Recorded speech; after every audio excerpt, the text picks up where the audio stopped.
des images de l'appartement familial des Cassel ont été dévoilées. Ayant été décoré par les parents de l'acteur, Sabine et Jean-Pierre, l'intérieur était cosy et décoré avec des objets typiques des années 70. Le papa de l'acteur lui, semblait être complètement fan des pantalons pattes d'éléphant. Des clichés collector.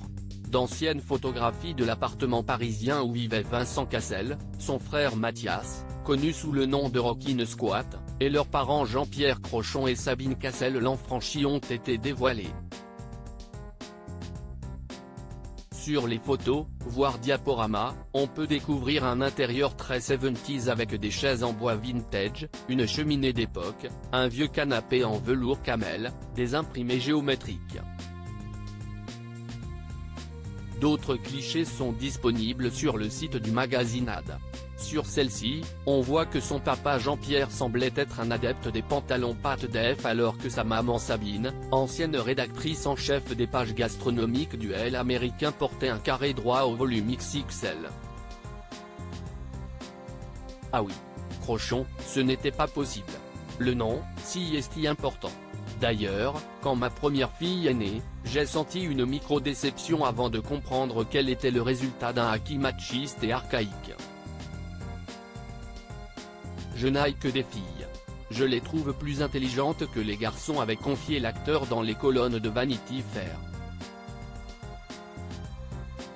Pendant son enfance, Vincent Cassel ne passera néanmoins que peu de temps dans cet appartement puisqu'il a réalisé sa scolarité en pension, à l'internat à Montmartre à la maîtrise puis à l'école des Roches, l'un des pensionnats les plus exclusifs de France et au Centre international de Valbonne, dans les Alpes-Maritimes, indique le magazine Ad.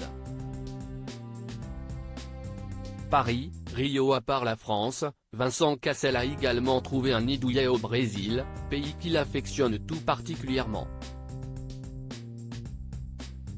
Une partie de ma vie est là-bas, encore aujourd'hui.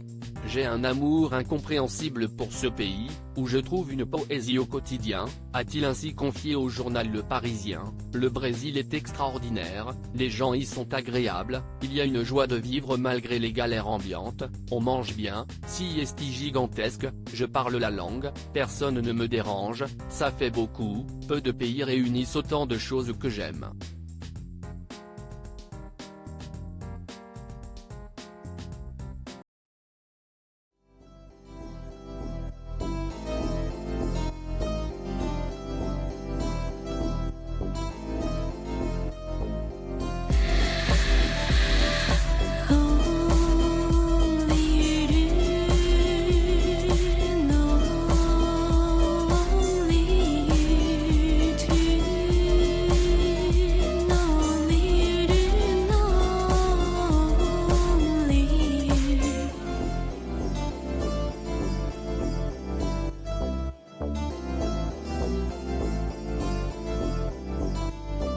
To